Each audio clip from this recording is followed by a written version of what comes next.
Welcome to eVision Live with Dr. Alexandra Kleeberg and Dietrich Busaka, and welcome to your healthy, happy and fulfilled life. Welcome to your broadcast on collective self-healing and potential development, brought to you from the eVision Institute. Today's topic is understanding and releasing fear and anxiety.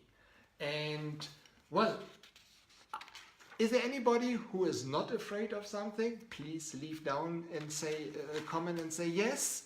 But actually me, if it's also going to you, I have other fear. Sometimes I panic.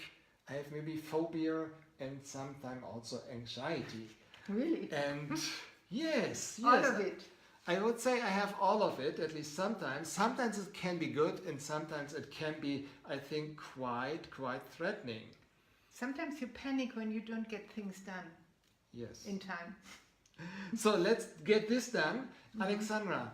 And we are also going to discuss about where does all these things come from, what happens within us, and finally how to release. And so stay tuned to the end because Alexandra has two beautiful exercises that you can use to release fear and anxiety. So Alexandra, what is this difference between fear and anxiety, these four different words? I'm really getting scared already reading them. Actually, there are four words in psychology, I would say. There's fear, there's anxiety, there's phobia, there's panic. And depending on the theory, it's a little bit different what people think it is. Mm-hmm. But I would say a common ground is that fear is mainly connected to something so-called real. A car is coming. Yes, car is coming, a snake, a spider, or whatever. And anxiety is something often in the unconsciousness. It's not really real. It's depending on what we think, what we visualize. So something experienced from the past that projected into the future that possibly or might into happen. The present, yes. There's fear of the future. There's fear backward to the past. Panic is a very, very, very strong arousal. Okay. I think it's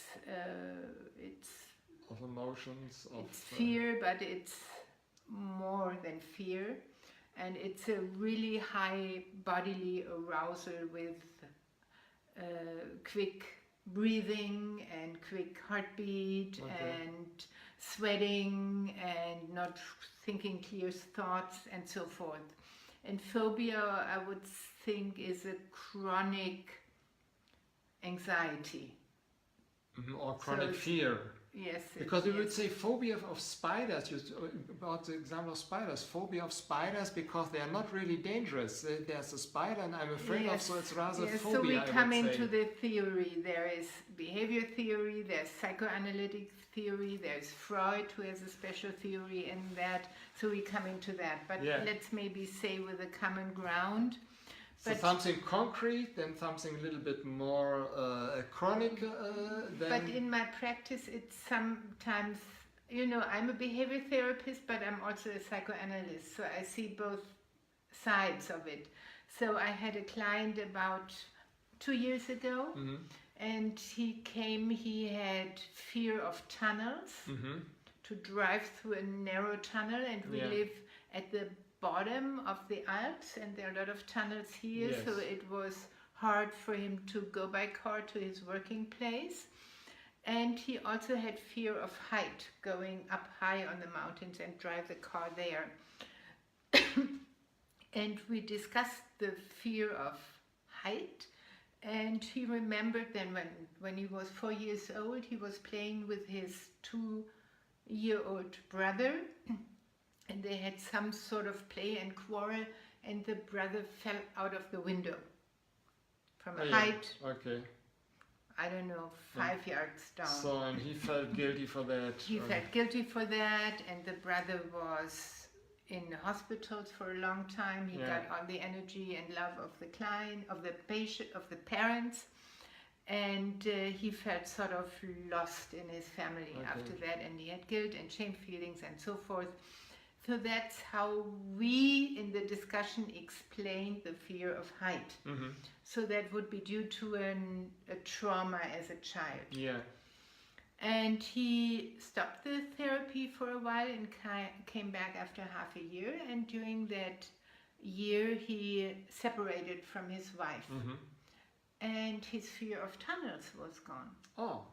So there comes in Freud. Freud says fear is a symbolic thing, and it has some Oedipus and sexual and something behind it. And he felt very tightened up in the marriage. Mm-hmm. He thought he couldn't really breathe, and his wife, he felt very demanding and also depressive, and sort of he projected this fear to the tunnels.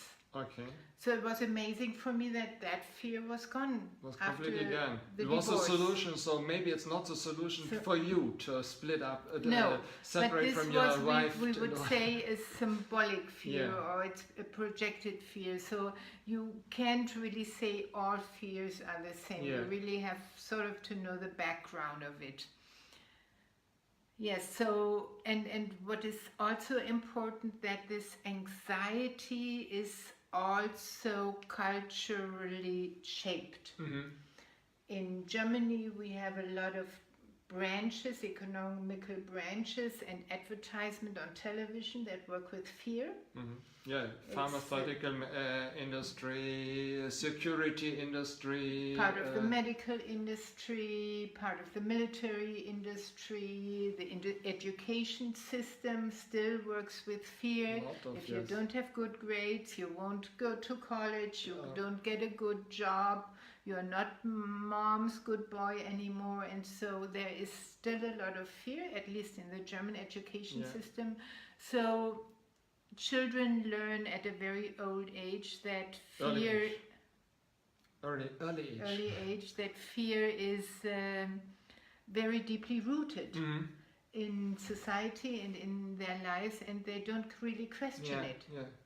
I always think we live in a very peaceful time, and we have the chance and the knowledge to go beyond fear and to choose love. Mm-hmm. But the system works, and millions of euros or dollars are made by fear. Mm-hmm. So this is sort of the trap. Mm-hmm. And even if you're living in a very secure environment, nevertheless you have the fear of losing of somebody, being separated, not being loved. Yes, so there are 5 common fears, which is the fear of death, the fear of losing the function of some parts of the body. Okay.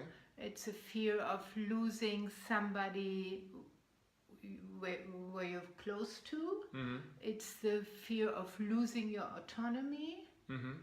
And it's the fear of losing control. Yeah.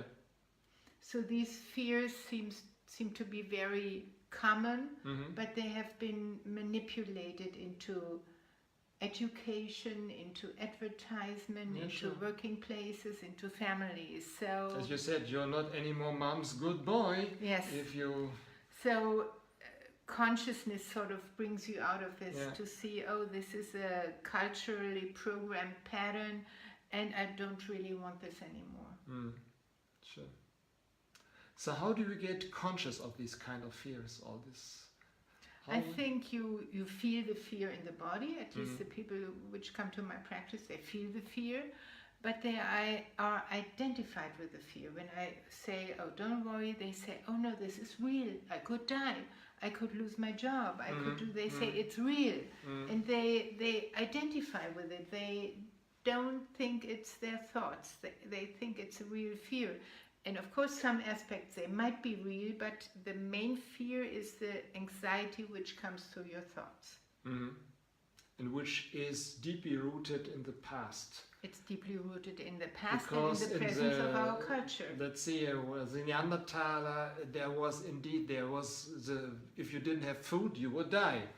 Would you have died, but nowadays actually nobody would die because he or she doesn't have food. Yes. Because you will get food somewhere, So at least in our society. There is this fear which is a necessary arousal through evolution, that you fear a lion and you get the energy into your arms and legs to run and fight. But this arousal should be over after 15 minutes or half an hour. But we live in a society, you talk to this one neighbor, you have one fear, you talk to the other neighbor, you have another fear, you watch television to have another fear, you read the newspaper.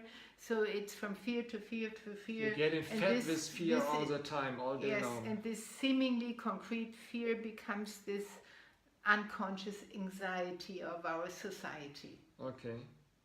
And this is then causing illness, sickness. This is causing stress, and stress is causing illness. Okay.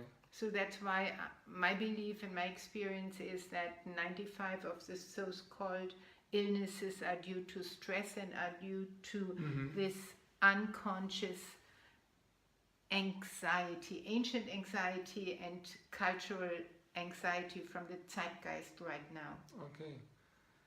So, but this would mean we would need to get rid of these fears in order to be more healthy. Yes, of this underlying anxiety. Yes. So it's not concrete fears anymore, it's anxiety. So it has become anxiety. Okay, so let's discuss about how can we release fear then. So since it's a bodily arousal with a whole biochemistry to it, we can learn from the animals. When the antelope is safe and it has a little bit calmed down, it gets up and shakes. Okay. So you just shake it off. It's a very natural movement of the body. Because a lot of fears are frozen, and that's the way they become anxiety. Yeah, because fear mostly means that you're really freezing. You're freezing. You're freezing. So shake it off, or tap it off, or tremble it off. There's a somatic release system to tremble it off, shout it off, dance it off, scream it off, yell it off, but get rid of it. That's once the arousal takes over into your body, the way is to get it out.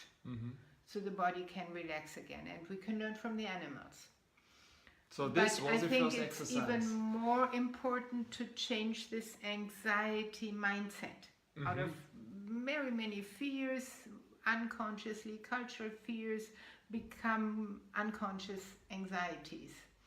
And to change this mindset, it might be important to imagine people that help you, that protect you, that shelter you, because fear is often due to feeling alone. We have less fear when we are together. Even of the lion we have less fear. Yeah. We have less existential fear. We have less fear of death if somebody holds my hand and so forth. So it is a good exercise to imagine protecting beings like angels or lions or bears or wolves or God or light or whatever, to imagine something so that you feel protected. And I have some people in my groups, they come with hundreds of angels into my room. Once they leave the house, they have all their angels around. Another woman, she has a lion on one side and a wolf on the other side. So they just invent images that soothe this anxiety and inspires the feeling of protection and shelter. And some have God on their side. Yeah. And actually, when you just touched me, it was a very nice feeling. So I think this touching somebody is also very, very fear-releasing. Yes, that you can do. But a lot of people are alone, or fear comes when they are alone, when nobody is there. So you use your imagination, and you can even imagine that you are touched. Somebody holds your hand. Maybe your partner, your mother, your child, Jesus, Buddha, whoever. Great. So, what else can we do? No, that's the two. This was the two exercises you wanted to give us. You have this arousal in the body, you do something at once to get it out. And the other one is for changing the mindset from fear to love, or to safety, or to confidence. can we go a little bit deeper into this fear to love? Yes, you change the inner images. That's what Einstein said. You have to decide if you live in a friendly or in an unfriendly universe. And fear is an unfriendly universe. And that triggers this biochemical arousal and the mindset.